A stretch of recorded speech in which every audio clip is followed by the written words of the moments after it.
Merci de votre fidélité à notre chaîne. Il est tout juste 13h sur Al-Oula. Voici les titres du journal.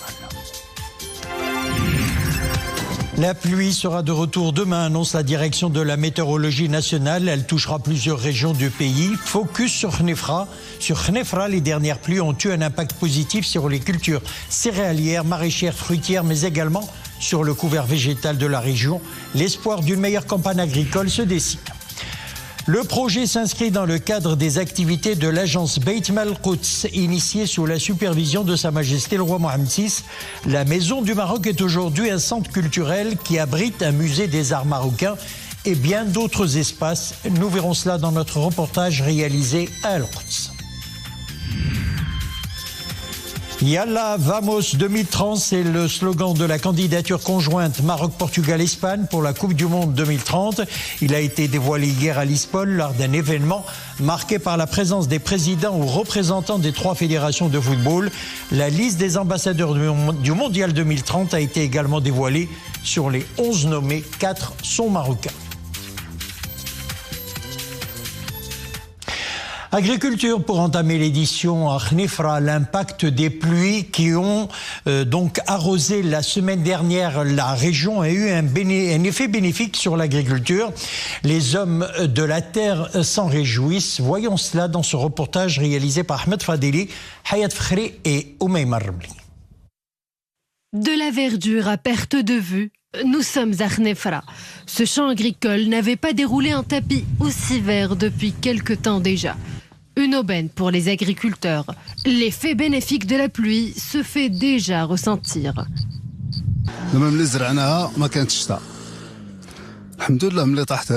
Les dernières précipitations étaient salvatrices pour nos différentes cultures. Nous espérons une bonne saison agricole.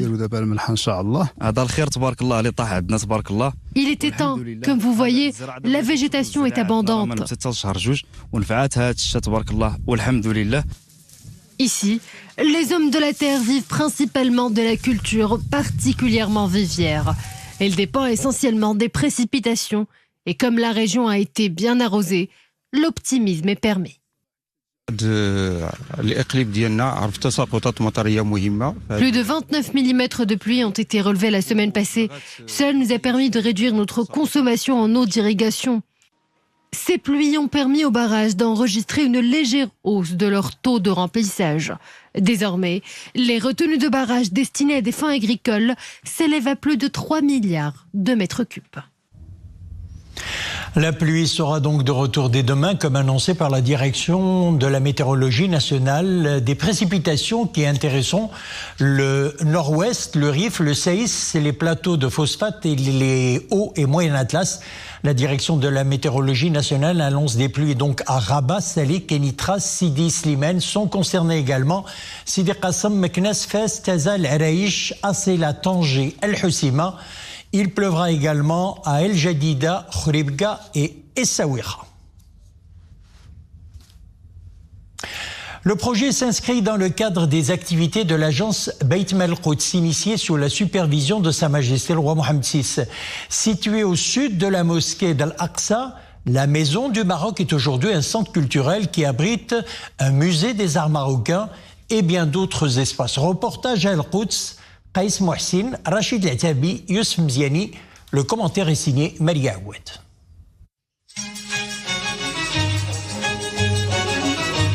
Derrière ces colonnades en pierre de taille, la Maison du Maroc s'érige en symbole de paix et de fraternité au cœur de la ville sainte.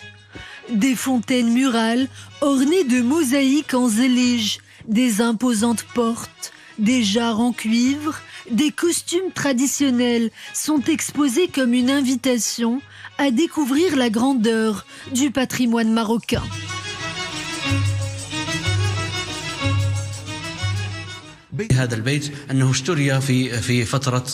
Cette illustre maison a été achetée pendant le règne de feu Sa Majesté le roi Hassan II. Elle a été restaurée par Sa Majesté le roi Mohammed VI. Bâtie sur plus de 3000 mètres carrés, la Maison du Maroc est à ce jour l'un des plus grands et imposants bâtiments de la ville d'El Quds, derrière la mythique mosquée El-Aqsa. Espace culturel, lieu d'échange et de mémoire, ce haut lieu d'histoire accueille également des expositions itinérantes, mais aussi une bibliothèque riche de ses auteurs marocains. Il y a beaucoup d'ouvrages dédiés à l'art marocain et à son artisanat mondialement connu. Tout le monde peut les consulter. Lieu d'échange et de transmission, la Maison du Maroc témoigne de la présence du Maroc dans la ville sainte. Une présence hautement symbolique qui rappelle le lien sacré et indéfectible qui unit le Maroc et la Palestine. On reste dans la région. Le chef de la diplomatie américaine, Anthony Blinken, est attendu aujourd'hui au Moyen-Orient pour tenter d'arracher une trêve dans les combats à Arza, où la famine guette la population palestinienne après 5 mois et demi de guerre entre Israël et le Hamas. Sur le terrain des hostilités, les bombardements israéliens se poursuivent pendant ce temps sans répit. Ils ont fait 104 morts en 24 heures selon le ministère de la Santé du Hamas, dont au moins 30 dans la ville d'Arza. Des centaines de milliers de Palestiniens chassés par les combats se sont d'ailleurs réfugiés à l'extrême sud, dans la ville de Rafah, collés à l'Égypte, et vivent dans des camps de fortune. Yalla Vamos, c'est le slogan 2030 de la candidature conjointe Maroc, Portugal, Espagne pour la Coupe du Monde. Il a été dévoilé hier à Lisbonne lors d'un événement marqué par la participation du président de la Fédération royale marocaine de football, Fawzi El-Rja, le président de la Fédération portugaise de football, Fernando Gomez, et monsieur Fernando Sanz de la Fédération royale espagnole de football. La liste des ambassadeurs du mondial a été également dévoilée. Sur les 11 nommés, 4 sont marocains, Mehdi Mouhib et Zakaria Mouqinbillah. Let's go. Yalla Vamos. Yalla Vamos 2030, un slogan ambitieux pour une Coupe du Monde qui se veut exceptionnelle, signifiant aller en avant dans les 3 langues des pays organisateurs, le Maroc, l'Espagne et le Portugal. Ce slogan fait une jonction de culture et un pont entre les civilisations. Il se veut une invitation à l'action pour construire une Coupe du Monde de football unique. Par des arcs de cercle, en aplats rouge, jaune, vert et bleu, l'identité visuelle de cet événement célèbre les couleurs des 3 drapeaux et symbolise les éléments de la nature. Notre objectif est d'organiser un événement exceptionnel, englobant tout ce qui est sportif, combiné aux dimensions humaines et civilisationnelles. Cet événement footballistique puise sa force, non seulement dans son organisation par 3 pays et 2 continents, mais aussi dans son volet liant les 2 rives de la Méditerranée, à travers leur histoire et les diverses civilisations qui se sont succédées dans la région.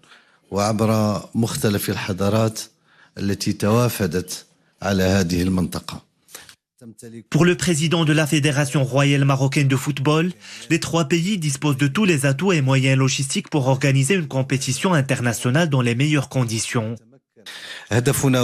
Notre ambition commune est de réaliser la meilleure Coupe du Monde de l'histoire de la FIFA. Cet événement doit être exceptionnel à tous les niveaux, sportifs, humains et civilisationnels. Au cours de cette cérémonie tenue à Lisbonne, en présence des responsables des 3 fédérations nationales de football, les piliers et le narratif de cette candidature, ainsi que le site web, la vidéo officielle et les pages réseaux sociaux ont été dévoilés. Les 11 ambassadeurs de cette candidature ont été nommés. Parmi eux, 4 Marocains, Nourdine Neibet, Yassine Bounou, Achraf Hakimi et Rizlan Chebek. 3 pays, 2 continents et une seule ambition. Cette organisation conjointe de la Coupe du Monde 2030 aspire à graver à jamais cette édition dans les esprits.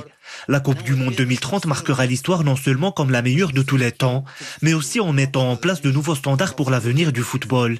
Les générations futures se souviendront longtemps de cette édition. C'est une candidature diversifiée et multiculturelle. Une candidature difficile et complexe, mais nous allons œuvrer à respecter les exigences de la FIFA et les défis auxquels nous ferons face. Compartimos una visión clara y entusiasta. Nous partageons une vision claire et ambitieuse et des valeurs communes du football, ainsi que plusieurs principes, comme le renouvellement, la durabilité et la volonté de laisser un legs pour l'avenir. À travers cette aventure en compagnie de 2 pays voisins, nous espérons faire un mondial dont se souviendront les générations futures. Nous disposons d'infrastructures développées et de stades iconiques pour garantir les meilleures conditions, aussi bien pour les joueurs que pour les spectateurs qui viendront suivre cet événement sportif international. Modernos e icónicos en los 3 países. For the first time ever, get ready for the FIFA World Cup 2030 in Morocco, Portugal and Spain. Le mondial 2030 de football aura 104 matchs disputés par les 48 équipes participantes. Pour le Maroc, 6 villes devraient accueillir les compétitions. Agadir, Marrakech, Casablanca, Rabat, Tanger et Fès. It's a passion. Sachez aussi que le sélectionneur national Walid Regragui tiendra une conférence de presse ce soir à 21h30 au grand stade d'Agadir, à la veille du match amical qui opposera la sélection marocaine à son homologue angolaise. C'est ce qu'indique la Fédération royale marocaine de football. Le Maroc affrontera l'Angola donc vendredi à 22h au grand stade d'Agadir. Les Lions de l'Atlas retrouveront la Mauritanie pour une 2e rencontre amicale. Ça sera le 26 de ce mois également sur la pelouse du même stade.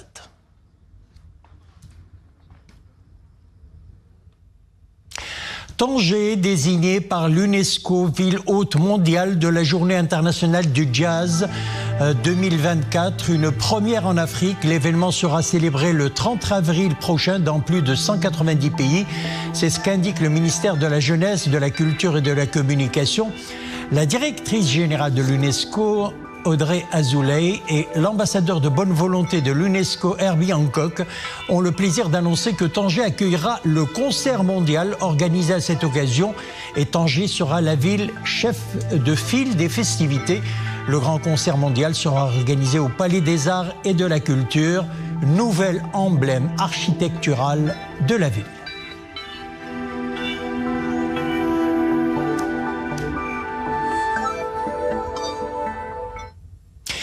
Voilà, c'est la fin de notre édition. Merci de nous avoir suivis. L'info revient dans quelques instants. Le journal vous sera présenté, ça sera le journal espagnol, vous sera présenté par Maïm Mohafid. Excellent après-midi.